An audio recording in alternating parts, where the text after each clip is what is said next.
Welcome to my kitchen. நம்ம இன்னைக்கு டிஃப்ரெண்ட்டான அது கூட ஹெல்த்தியான ரெசிபி செய்யலாம் வாங்க. பாருங்க, இதான் சோம்புக்கீரை. இதை பொடி பொடியாக நம்ம நறுக்கிக்குவோம். தண்டை நீக்கிட்டு குக்கரில் 3/4 கப்பு பாசிப்பருப்பு வச்சுருக்கேன். கரிகிராமல் வறுத்துக்கலாம். நல்லா வாடை வர வரைக்கும் வறுத்துக்கோங்க. அது சமயம் கறியிடும் கூடாது. இப்போ ஒரு பவுலில் மாற்றி வச்சுக்கோங்க. 2 ஸ்பூன் ஆயில் ஊற்றிக்கோங்க. ஜீரகம் 1/2 ஸ்பூன். 6-7 பூண்டு பொடி பொடியாக நறுக்கி வச்சுருக்கேன். அதையும் போட்டுக்கலாம். பூண்டு நல்லா பொரியட்டும்.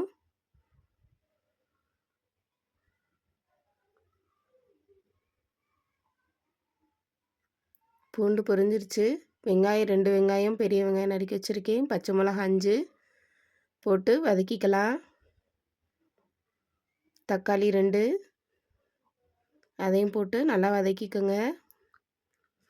நம்ம வறுத்து கழுவி வச்சுருக்க பாசிப்பருப்பை போட்டு வதக்கிக்கலாம்.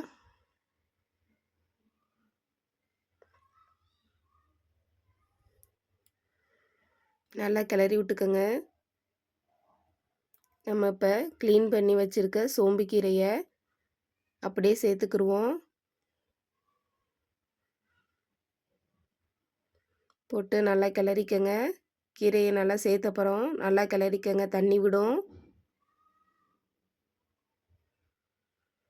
தேவையான அளவு மஞ்சள் தூள்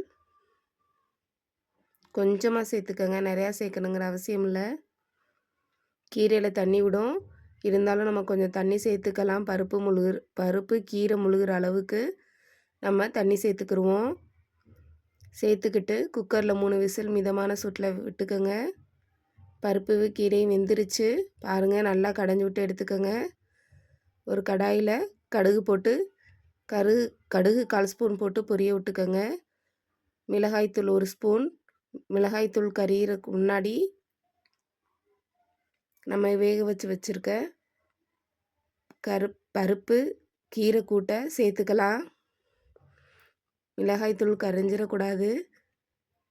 சிம்மில் வச்சு வேக விடுங்க மிளகாய்த்தூளை.